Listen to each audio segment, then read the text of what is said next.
All right, everyone. Thank you so much for joining us today. Welcome to our February e-learning event. My name is Amanda Demmer. I'm the Learning Specialist and Program Coordinator for Community-Based Research Canada, and I'll be moderating and facilitating today's session. Today is our second session in our second theme of our community-based research e-learning series about community-based research responding to crises. So in the fall, we had a first sub-theme of this event looking at how community-based research can respond to the crises of health, wellness, and social inequity as it relates to health equity.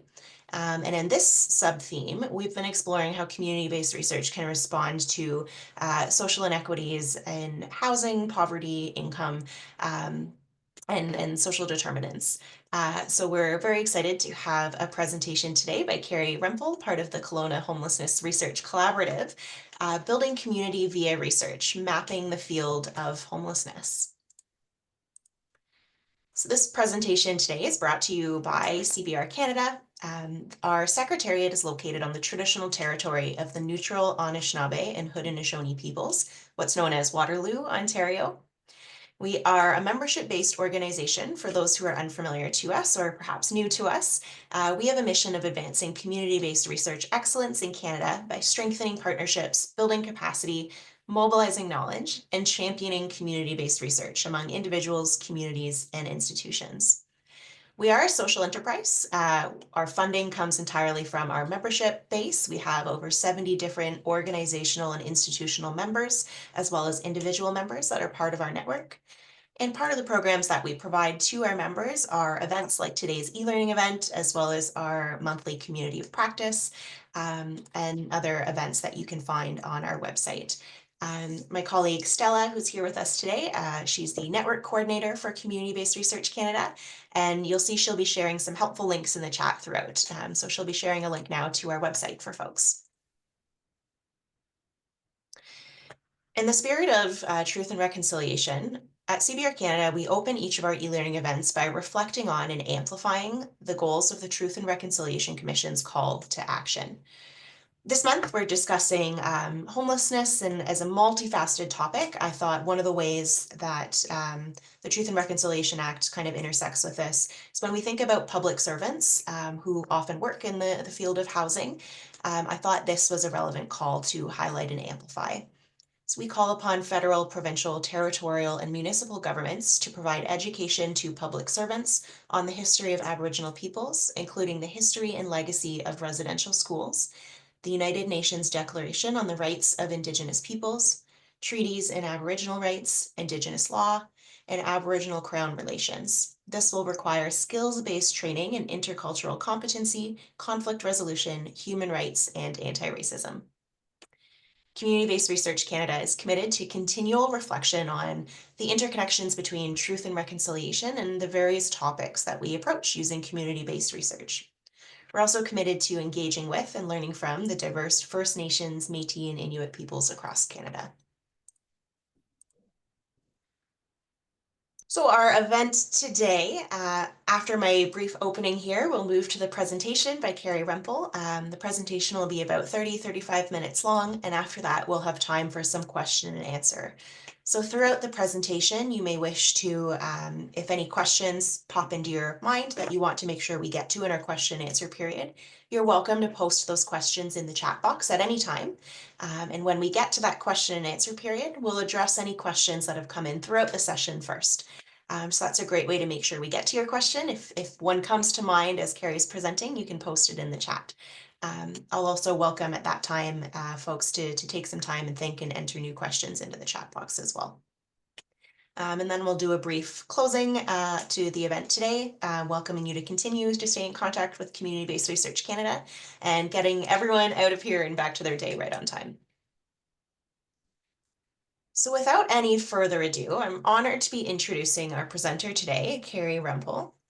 Kerry is a PhD candidate at the University of British Columbia Okanagan campus, currently holds the position of Director of Applied Research at Okanagan College. She's had various roles and various hats that she'll tell you about. And alongside her academic positions, Kerry has worked with nonprofits in the social service sector for over 20 years as a consultant supporting strategic and operational change initiatives. Kerry will tell you about some of her work where she's co-developed housing maps, created guidance and toolkits that incorporate lived experience voices, and she's done work to understand the interdependencies of entities addressing homelessness.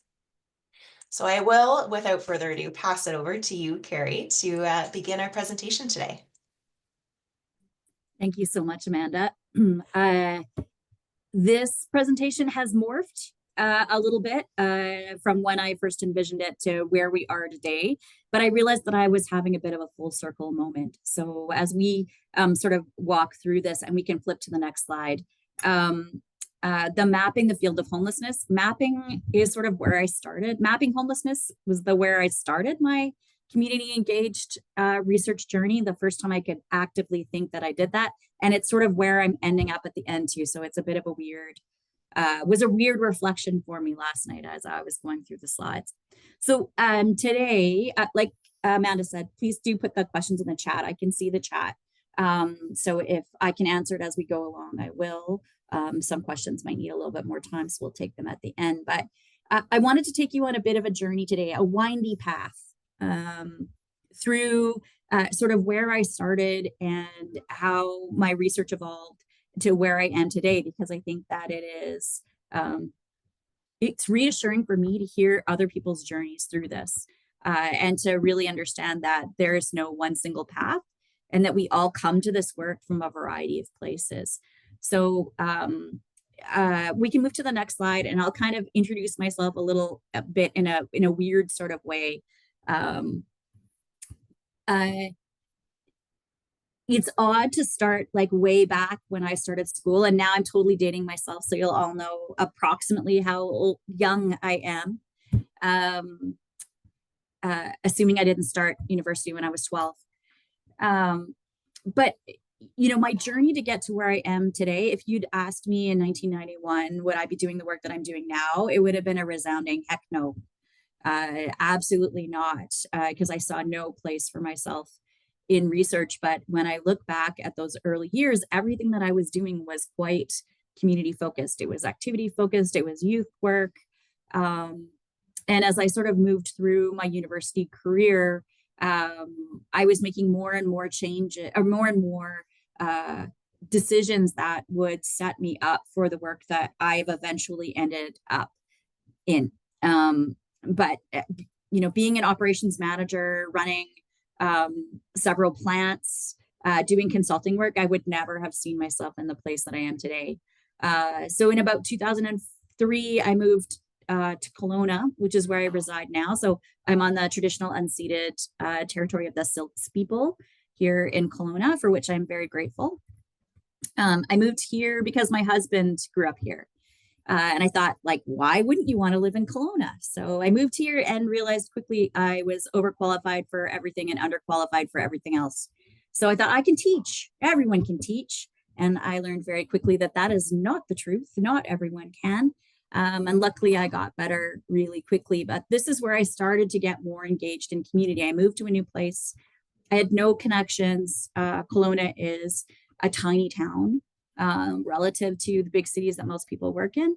And so I needed to make connections, and that's how I started to get involved in community. So it was sort of an innocent beginning. And then the work that I was doing as a business professor really did allow me to the freedom to be able to go and explore what community relationships could look like and how to bring community into my classroom.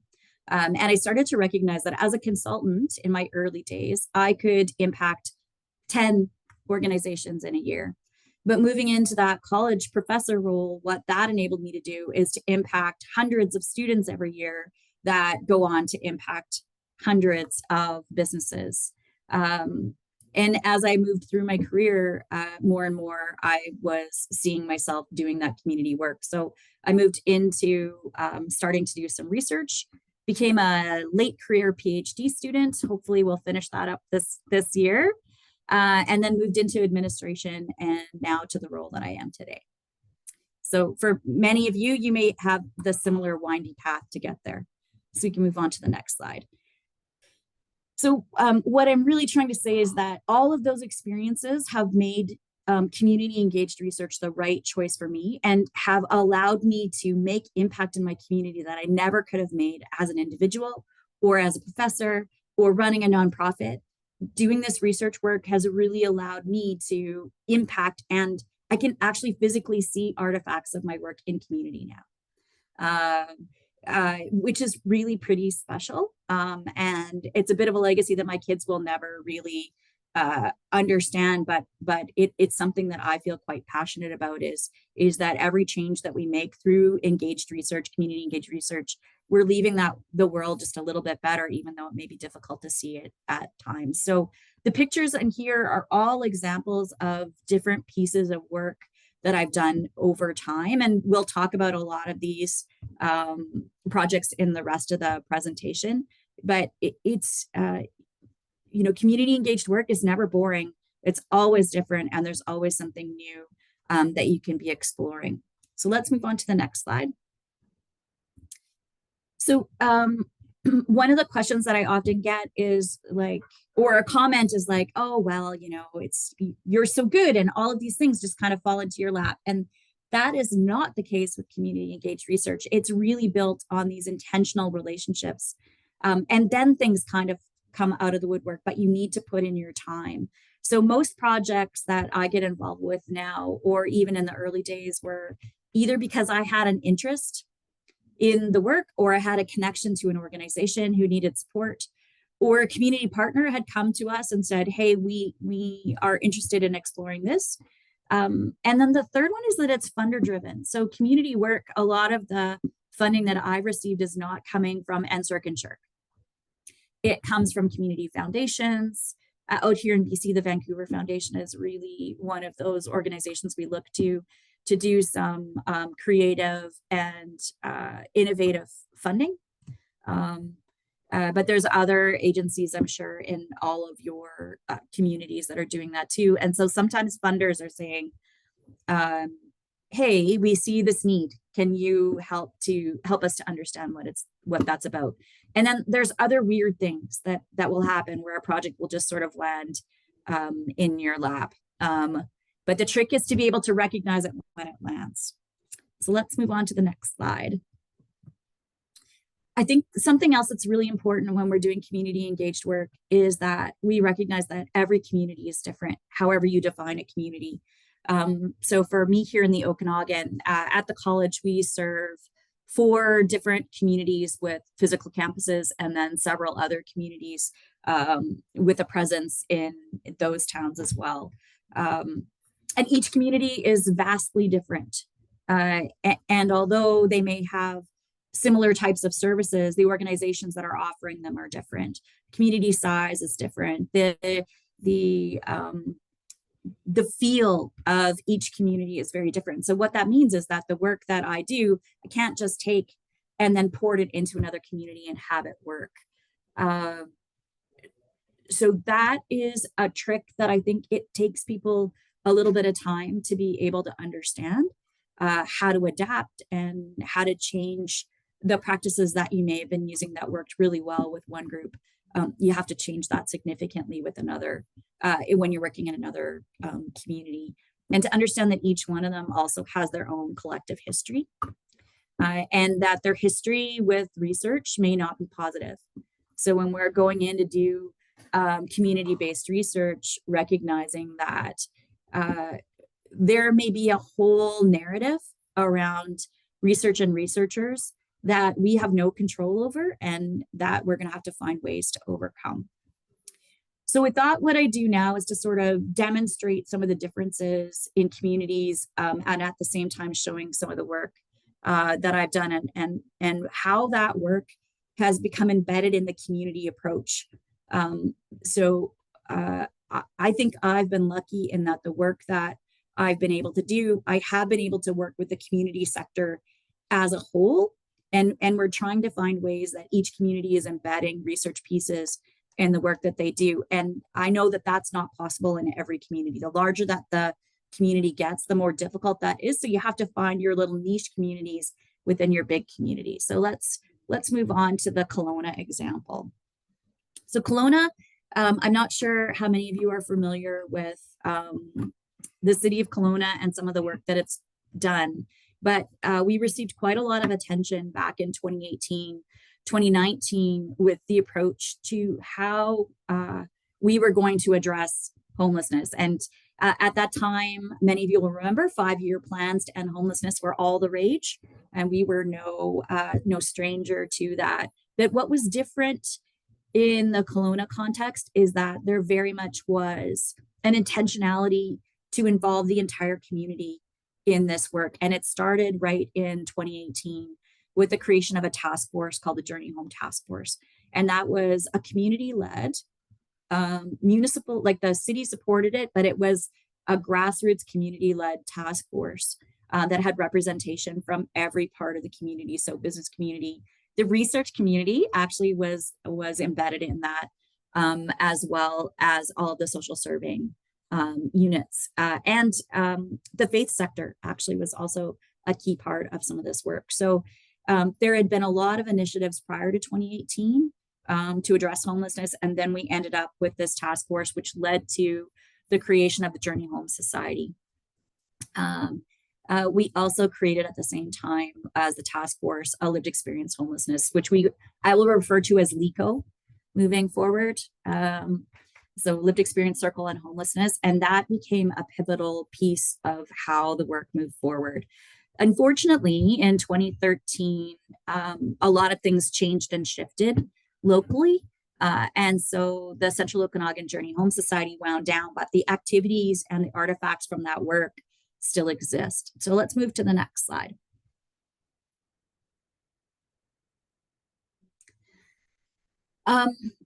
So really, I sort of mentioned this already, but the Journey Home strategy was the first of its kind to embed research as a pillar, to embed lived experience as a pillar in the work that they were doing, and to embed the faith community. So it really was quite an interesting collective of people. And it was very community focused. So the work leading up to this, even in the strategy pieces, researchers were involved. I've never seen that happen in any other community, nor have I seen that sort of referenced where there was this holistic perspective that tried to bring in a lot of different voices in an intentional way. There was over 2,000 points of engagement during the creation of that strategy. So let's move on to the next slide. And so this intentionality, this embedding of that concept of creating knowledge, sharing knowledge, looking for different perspectives really did allow us to do some pretty amazing things, in particular in the early years to get things started. Kelowna has flirted as a community with a lot of NIMBYism, and that was a significant issue in 2018. And I won't say that we've fixed that in Kelowna, but the narrative certainly has changed. And so the community sessions were really impactful in bringing people together in a community that was of a size that it was quite easy to allow NIMBYism to continue. So the Kelowna Homelessness Research Collaborative, KHRC, which is a mouthful, we can just call it the Research Collaborative maybe for the purposes of today. The Research Collaborative started at the same time as the Journey Home Society really got going. And right away, we were involved in all of these aspects of creating the environment to address homelessness locally. So the KHRC, our research collaborative, actually held community sessions to determine research priorities. We had lots of participation from the social sector to do that work. And because we were putting in the time in the early days to be able to break down some of those barriers around what academic research was, and because our team was both like traditional academic researchers and college folks like myself, who maybe had a more community embedded perspective, we actually were able to get community partners to work with us on some projects that we probably had no business doing. And when I say that, not because we weren't qualified, but because we didn't necessarily have the background in that and the history to the pedigree, the academic pedigree to be doing what we did, but what we did have was the trust of the community, and we knew the community well. We were also able to incorporate lived experience individuals directly into our research and embed that into the work that we were doing, which I think is pretty unique. So our LICO, our lived experience circle, we're an active part in both the Kelowna Homelessness Research Collaborative, but also every single project that I did. And embedding research into this community approach also made sure that knowledge mobilization was first and foremost in a lot of the work that we did. So we always thought about, when we're doing this work, how is it serving the community to address the questions, the concerns, the issues that they have? So I'm going to talk in the next slide. I'm going to introduce you to some of the projects that I was able to work on between Mapping for Change was my first project. It was just prior to the Journey Home Task Force coming on. So it was 2016, 2017. It was a precursor. And that's what got me sort of my invitation in to be able to work with the teams that were building the next phases for the community. So Mapping for Change was a mapping project. I'll talk about that in a second. Throughout this time, I also was taking all of that research work that we were doing and turning it into teaching case studies. So that might be a new academic output for some of you who are used to writing papers, but a teaching case study is something that can be used in the classroom. So it can be used in a, and ours were kind of edgy. None of ours were like your traditional business cases. Ours were quite edgy, a lot to do with social enterprise and with social change initiatives, and looking at that from different perspectives. So our case studies are being used in not just business classes, but they're being used in social work classes, in political science, in other related fields as well. So those became an output from our research, and they had lives of their own after that. We did some smaller pieces of work, like a vulnerability and a mitigating support research project, which was trying to understand the realities of what homelessness meant in Kelowna. We know what a lot of things meant for other communities, but we wanted to know exactly like what was Kelowna's flavor and pieces there. And so that helped inform work later on for the rest of the community. And that also resulted in something that we're very proud of, which is our allyship and research toolkit, which was featured at the Homeless Hub, and we presented at CAAH a few times on this work. And then that led me into my PhD work, which seems to be never ending. So let's quickly head into some of those projects. I'm cognizant of the time, so we're going to do a really brief overview, but this is where I want to get at why community engaged research can be so impactful. So we created iSearch Kelowna, which I found out yesterday has just been sunsetted. So I can't even give you a live link, but we do have screenshots of it. But it was a crowdsourced initiative where we created a backend to a mapping platform, which just basically sits on Google Maps. But it allowed us to pull together all the information from anyone who was offering housing or services that were related to helping people maintain or gain housing. And so what this map did is it allowed all of our social serving agencies to be able to upload their information in a really user-friendly way. You could put in information about what services you had, how many beds were available, what the parameters were around the housing that was available. Was it shelter housing? Was it supportive housing, transitional housing? And then the map allowed you to filter that. And then there was a back end side that we never could get fully implemented due to a variety of things, as is the nature of community engaged work. But the back end actually let us collect data on who was using it, how were they using the site. But we could also do tracking. How many beds were available over the long term? What was our wait list situation? It never ever ended up making sense for us to track how many beds were available because there never were any. There's always a lack of housing in our region right now. So we can move to the next slide.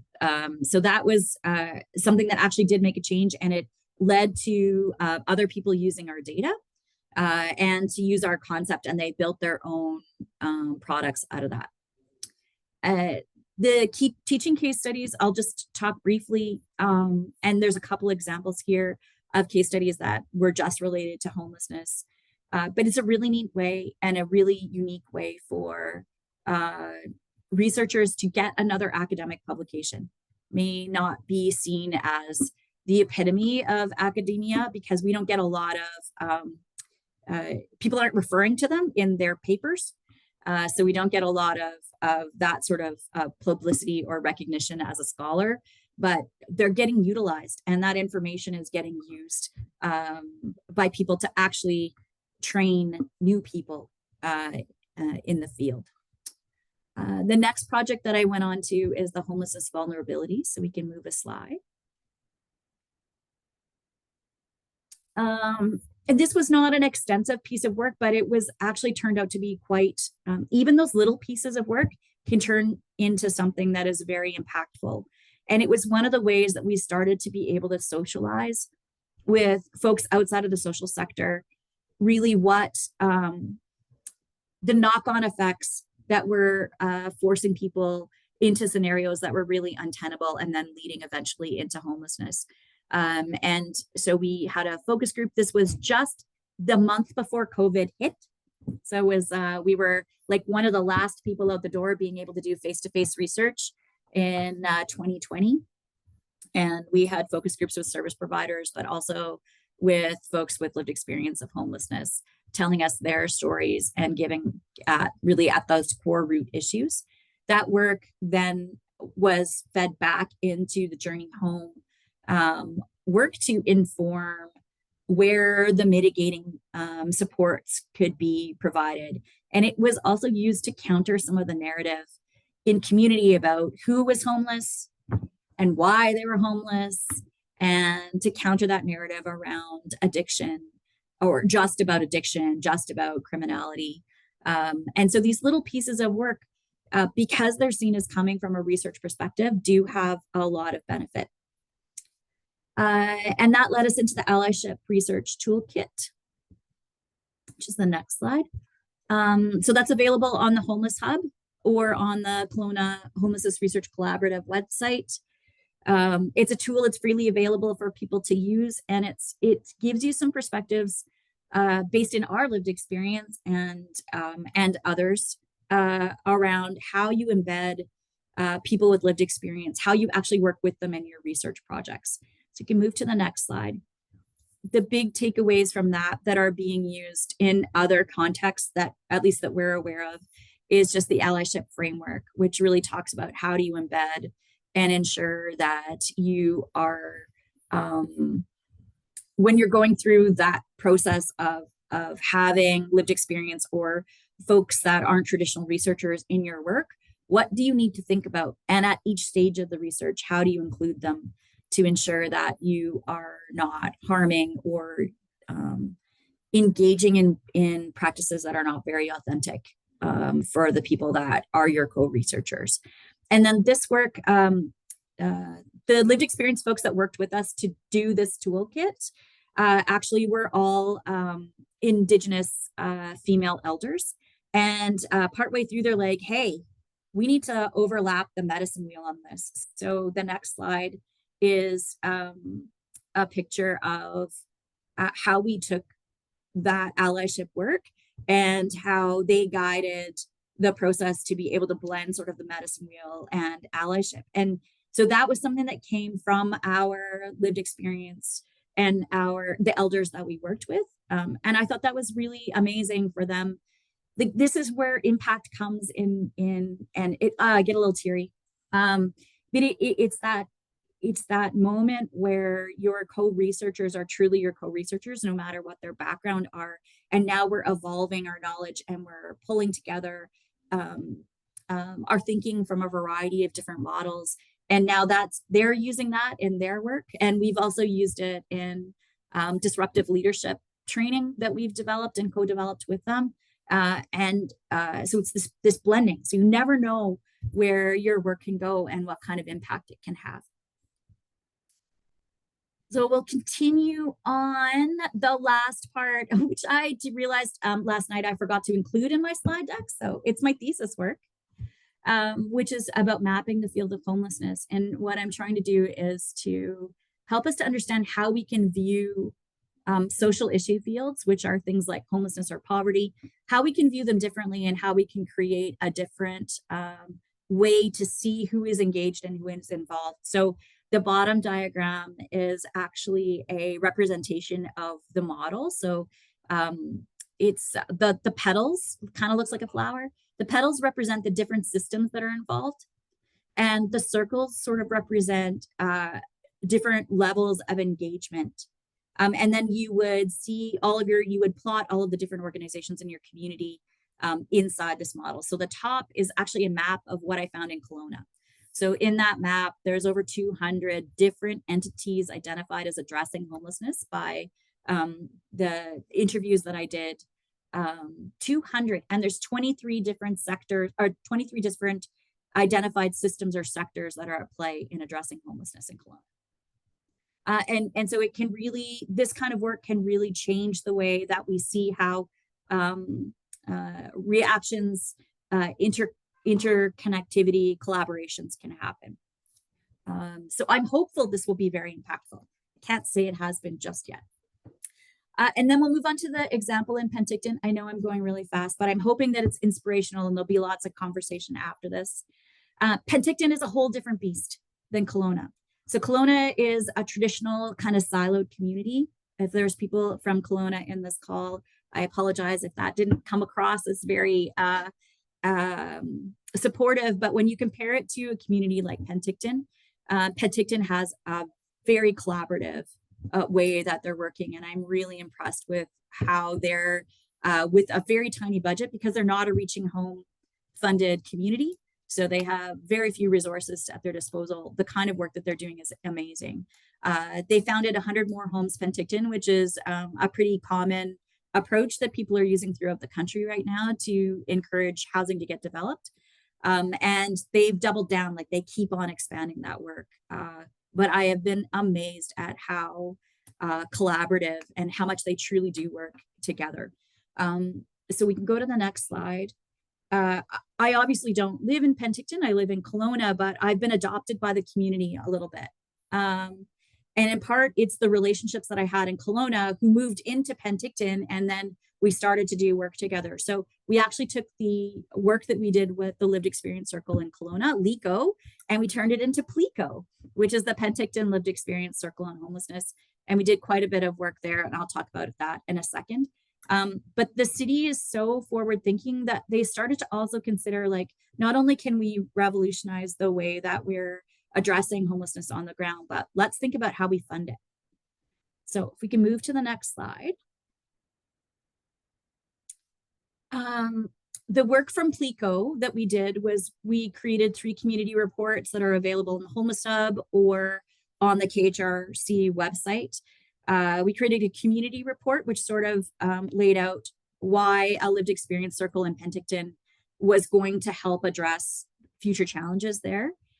We created a technical report, which is essentially, if you wanted to go do the same research that we did, this is how you would do it. And then a toolkit, which talks about how do you actually go about creating your lived experience circle. What are the things you need to think about? And how do you make sure that that's going to be something that's sustainable? So it does look at sustainability and those kinds of things for that project. And then the next slide, please. The key pieces that came out of this are an engagement matrix, which really helps administrators and social serving organizations understand if you're going to engage a lived experience circle, you need to think about the level of engagement that you're going to be asking them to participate in, and then what resources do you need to ensure are in place in order for that engagement to actually be successful.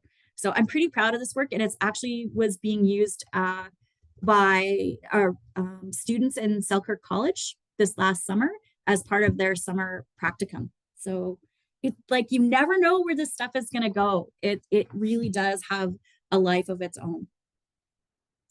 And then we'll move on to the last example from Penticton. So Penticton had funds from the federal government to award, and they had some autonomy on how to award them. When they called the community together, the community's like, can we please not do your typical everybody applies and we slice the pie into these tiny little minutia, and then nobody gets enough to do anything. We want to do something different. And I happened to be doing work with the city at that point in time. And so we said, well, let's be ballsy. Let's try something different. So bringing the community partners together, we identified what the priority areas were in a very democratic sort of way. So not related to their organizations, but actually what are the priorities? And then we had a day-long process, an interactive session where we sat down as independent community people representing their organizations, but also as independent people, and identified what projects would actually address those issues. And then people pitched the projects, and then we had monopoly money, and we funded the projects with that money to see really what the priority areas were. And we can move on to the next slide. And so we just used some really simple tools there. But then this collaboration matrix is something that they're using in other granting processes now. And so we would get organizations to identify, do we want to be the lead? Do we want to take on this project now? Do we want to play a supportive role, or do you just want to stay connected? And so you can see, you now get to see who your community is, and who is going to help support, and who has the capacity to lead and who doesn't. So for small communities, this is a great way to sort of make sure that you're spreading that capacity around, and that you're not duplicating the work of other people. You're actually finding ways to do that work together. Okay. Feel like it's a fire hose. I hope you guys are doing okay. So community-based research is incredibly hard to sustain. So just know that I'm with you and your peers are with you. It's hard work. And it's not easy to do because researcher agendas change, but your community problems stay the same. So no, like for me, there's a huge responsibility in doing this work. I don't ever want to leave my community partners hanging. So I'm always trying to find that home for that work. Like, where does it go? How does it get embedded? And how does it continue to have a life as long as it's needed? Organizations change and their leadership changes. And sometimes you're no longer seen as, your work's no longer seen as valuable. And that's tough to take when you have that history of the development. Your institutions, if you're coming from an academic perspective and you're on this call, your institutions don't always value community engaged work. It takes time, it's expensive. You don't get like quick publications out at the end of the day.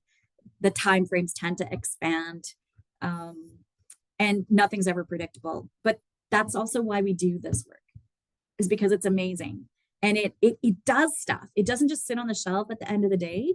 So we can flip to the next slide. Like, the work that you're doing with community engaged work, I don't think we'll know for years and years until after the work is done. It's very much like teaching. You never know you've impacted a student until they come up to you in a public place 5 years later and go, hey, do you remember that class? And you're like, yes, I do.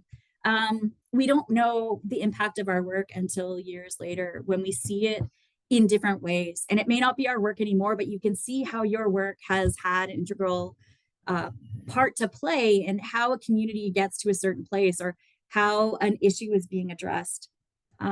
So every project that you do moves your community forward, even if it's just by millimeters. You're still part of that work that's making change, and it is impactful, and it's important hard work to do. Next slide. So the last thing I wanted to sort of close on is that aside from not even knowing that community engaged research was a thing until a few years ago, I didn't realize that that's what I was doing. I think you can start to build a career in this now. We're seeing more and more so that it's becoming recognized. Communities are asking our academic institutions to do this. So if you're at a college, you've probably been doing this for a while. But if you're at a university, this may be something that finally you're able to get through to your administration that this is worthwhile work, and communities are demanding it. It's happening within community organizations as well. So you have now these peers in community who are wanting to do that research with you, and it's a very exciting space to be. And I'm involved in a couple of projects right now where it's the community partners doing most of the work, and now I'm just the supporting person, making sure that they've got all of the things that they need to be successful. And I love it because it's the applied arm of research. I can always see how the work that I'm doing has a direct, or at least a supportive component to what it does. I never feel like I'm at a lack of, or a loss in being able to say why this work that I do is important. Whereas I think my perceptions before with more traditional academic research, I didn't see the value in it because I'm a person who needs to see the application, who needs to see it out in play. And that's what I love about this work. Okay, we can go to the last slide. Thank you so much, Kerry. This has been so fascinating hearing about your journey and kind of what brought you to this point, and all of the impactful work that you've been able to do. And I've really appreciated the kind of humility, but also the transparency that you've brought in sharing everything that goes into this journey, and goes into doing community-based research and doing it well. So thank you so much. And we'll open the floor now for question and answer. So I don't see anything in the chat yet. So if you have a question you'd like to ask, please feel free to type it in the chat at this time. We'll read the questions in the chat out loud for Kerry to answer. So please, you can enter your questions for Kerry. And maybe to get things started, one thing that came to my mind. It's never a good sign when there's no questions in the chat, right? There will be. I'm sure there will be any coming in. But I had something that I wanted to ask you to get started. So I really appreciated it. Near the start, you talked about how community-based research projects get started. And that's often a question we get from folks is how do you start in community-based research? So you spoke about, sometimes it is you with an idea or your connections, sometimes it's the community coming to you. But one of the things you emphasized was the importance of building those relationships. And I'm wondering if you can share just, and I know it's hard, it's likely something very, very hard to distill into quick tips, but what are some of the things you would really recommend to researchers trying to forge those relationships with communities? Yeah, especially if you're early in your career and you don't have a lot of history behind you with that community. I think the most important things are before you go in with any ideas, just go in and be in community. So how do you get involved? What sorts of places can you dedicate some time to? What questions can you ask? How can you be of use? And you really have to make yourself a part of that community. And everybody has skills that you can bring to a community partner. So give freely of those skills, give freely of that knowledge, be humble, ask those questions that I think it will all, then you'll start to build those relationships, and that's when the projects come. It's that intersection between what you know and what they need and what the opportunity is, and then that's how those projects come about. But if I can offer this, the worst thing that you can do is go to an agency and say, I have this idea, and you have no relationship with them whatsoever, and they have no idea who you are. The number of people that go and do that, and it's a very traditional academic researcher way to approach this. And if you want to build a relationship versus a transaction, that's not the way to go about it. It's got to be about them. What benefit are you creating in the community for that organization or for that population or community? Mm-hmm. I really love the way you talked about some of that, and what you said there about, it's relational, it's not transactional, and research needs to be viewed in that way. I really also like you spoke about, what can we do in service to community? And I think that's a way that we often talk about a mind shift for community-based research is the community is not serving our research interests. It's research in service of community, and how do we do that? So Yeah. yeah, thank you so much for answering that, Kerry. Yeah. I see Jen has a question in the chat around maintaining the relationships after. Mhm. I think if I had just stayed in a researcher role, this wouldn't have been so hard because you're in community and you're doing things, and those relationships just keep that you can maintain them fairly easily. Moving into more of an administration role has made keeping those relationships really difficult, because my job is taking me away from community, not putting me in community. And I'm struggling with that right now. As a researcher and as somebody who was teaching at the same time, maintaining those relationships was super easy because everything I did was bringing community into the classroom. And I'm a business prof, was a business prof. Bringing homelessness into my classroom may seem like a disconnect, but it wasn't, because all of those organizations come in with challenges and problems, and students want to support that. So that's how I was able to maintain those relationships. Plus, if you've built a relationship, people come back to you when they need something. So they will also put in the work of maintaining those relationships, which is really nice. Mm-hmm. And just for folks who might be watching this recording later, I'll just read that question out loud. So Jen had asked, after a project is completed, how do you maintain your relationships with partner organizations or other researchers for future collaboration? And I think, yeah, again, you've really pointed out that concept of it being relational and not transactional.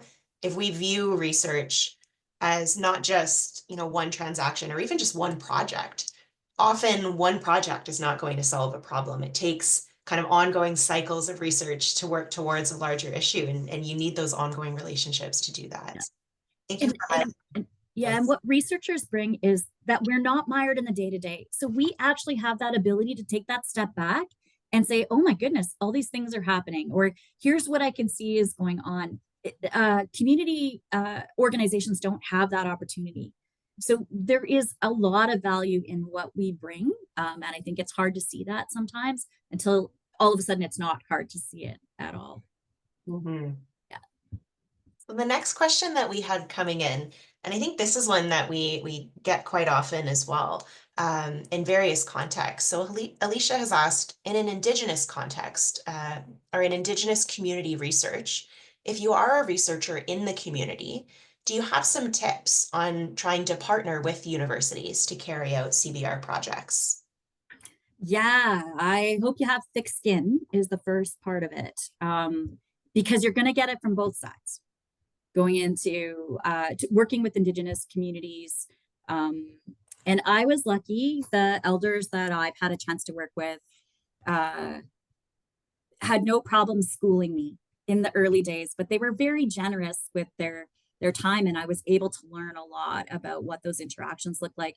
The hardest part was to try to get the institutions, either the university that's in our community, UBC-Okanagan, or the college, to shift our practices to be able to meet the needs of the research that we wanted to do. It's the bureaucracy, and coming from that very colonial perspective that makes this work difficult. It's not, I mean, the work is difficult, but it's like double down hard when you're needing to do things, but you've got a bureaucratic set of rules that stop you from, and things like honorariums, how you're giving out food, what does participation and supporting people to come and participate to your sessions look like. There's like just the logistics are so much harder from that with when you overlay the university context. Now things are getting much better than when the early days when we started, and there was a lot of fighting. And sometimes I will be honest, money coming from my own pocket to make things happen because I just couldn't deal with the administration. So I see a lot of that shift and that recognition is happening now. But the other pieces are with the university context too. How are you respecting Indigenous sovereignty over data? How are you respecting the community and their wishes? How do you make the ethics process one that is amenable to an Indigenous research process? That is not easy at all. So my advice is that you're going to have thick skin, and you're going to have to stand up, and you're going to have to fight in some cases for what you know to be the right thing. And it's in my experience, the ethics boards didn't want to be a barrier, but what they couldn't see was a way around some of their own rules. So you have to do a lot of sleuthing and creativity to be able to sort of show them how that line can shift, how it's not, you're not breaking the rules, you're just adapting them for a context that's different. But it is such amazing work. Like there's so much learning to be had there, because when you're working with Indigenous communities and Indigenous research, uh, because it's a whole new way of thinking. So I love that. I love that, but it was hard. Mhm. Probably don't love hearing that. It's still hard. Absolutely. You've spoken to a lot of the barriers that I think, academics doing community-based research face within their institutions. And I think perhaps then from a community context, if a researcher is coming from the community looking to partner with an academic or a university, look for someone who's willing to have that fight for you that you've spoken about, who's willing to stand up to the institution, and someone who's also willing to do that reciprocity and reciprocal learning, who's willing to kind of learn from community as much Yeah. as they, learn. You Mhm. may also want to find partners. So if you're having trouble getting it done at your institution, what's another institution that is able to help you get that done? So can you find a research partner at a college? It's not, this work can be done at colleges too. Now, I'm not here to just say colleges are all that in a bag of chips, but sometimes we can move a little bit faster uh, than universities can. And so what I've been exploring is how do I use my partners? Like, where do my partners have it figured out? And then I do the research through that partner then if it's too hard to do it in other ways. So um, and then eventually people catch up. Mhm. Mhm. Yeah, yeah, we're shifting the needle a little bit. I think every time we successfully do a community-based research project, we're setting that example and that precedent for the researchers that come after us by starting to shift those systems. Yeah, Mhm. yeah. So I'm seeing another comment coming in here. So Marib has said, first of all, it's so inspiring to hear about your work. Thank you for the presentation. And is then asking, I wonder if you could talk more about how to effectively integrate lived experience through the research process in order to build trust with communities. So you Mhm. spoke a little bit about the toolkit and the things there. I'm wondering if you can share any advice from that. Yeah. I think some of the things are to make sure that you understand what your motivations are first and foremost when you want to engage lived experience in your work. Because you have to meet people where they're at. So you want to think about why is it that I'm engaging them, and at what level am I honestly wanting their participation.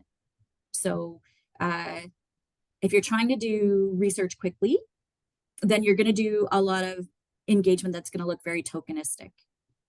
If you're wanting to do deep embedded work with them, then you've got to be prepared that the research is going to take 2 to 3 times longer than you thought it would. And that's a good thing because it does mean that the product at the end of the day is going to be 2 to 3 times richer than what you would have gotten otherwise. So when you're bringing lived experience in, you have to think about all the barriers that they have to actually participating. Do they have access to technology? Can they get to the places and spaces that you want to them to get to participate in the research? Do they feel comfortable in the research? Do they feel comfortable in those spaces? Do they have the knowledge to be able to do the things that you're wanting to do? And then if they don't, how do you bring them along so that they can develop those skills? And please know that every lived experience person that I've worked with has something to contribute to the research, but they may not all participate equally all the time in every part of the research. And so we tend to, when we first started, we didn't include them in design. We just wanted to include them in the participation and then the analysis. And then we realized, like, whoa, that went real bad, because it was important to bring them in right at the beginning, right at the design phase. It changed and it impacted how well our research outcomes came to fruition because we were really able to understand how to get better participation out of folks. So include them all the way along, and just be certain that you know what your motivation is. The two toolkits that I referenced, both the one about creating lived experience circles and the allyship and research, together those two have a lot of stuff that talk about, how do you figure out that engagement piece and how do you create and make it sustainable. So make sure you've budgeted enough to support them. Little things like this was a big one for me to realize is that You want to take them to present your work. They may not feel comfortable presenting because they may not feel they have the right clothes. They may not have had a haircut, or they don't have childcare. Like, you have to think through all of those things that we take for granted. You've got to include that in your budget. So there's just lots more that you think about and anticipate when you're bringing in lived experience, but you will never regret it. Like, okay, you'll regret it little bits of time, but at the end, you won't regret it because it is such a rewarding and rich experience. Mm-hmm. I love that. And it reminds me of one of the courses I was teaching at a local college here was about effective collaboration in healthcare settings. And we always referenced this African proverb, if you want to go fast, go alone. If you want to go far, go together. And I think that, you know, summarizes some of what you were speaking to there, just the value you really do get out of collaboration, but it does take a lot longer, but the payoff is worth it. Yeah, absolutely. Mhm. Well, I'm not seeing any new questions come in. I'll give it another minute or so to see if there's any final questions before we wrap up today. I think Marib's question there captured what I was planning on asking you next, was just to expand on if there was any key insights from those toolkits you wanted to share with folks, Kerry.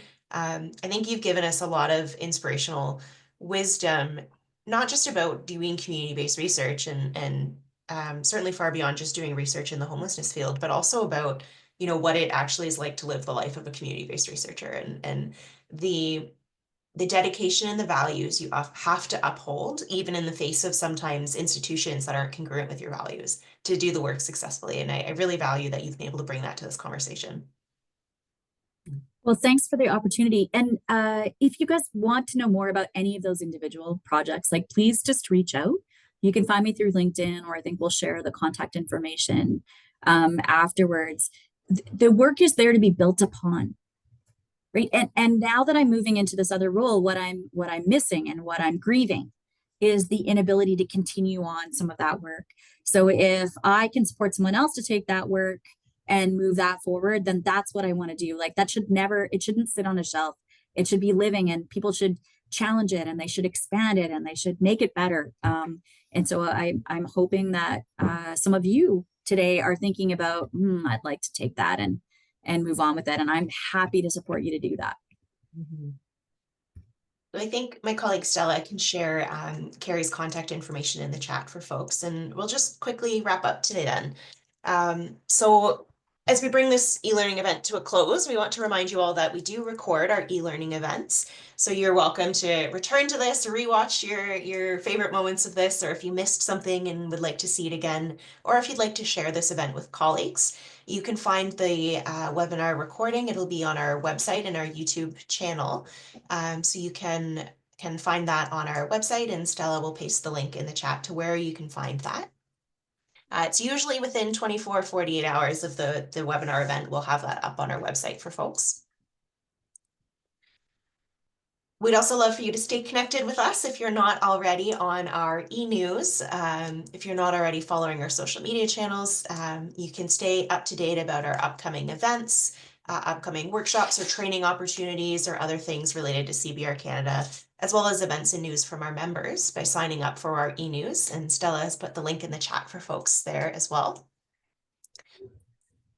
And this current series we're running, where we're looking at crises in terms of kind of social determinants, equity, and socioeconomic kind of crises in society.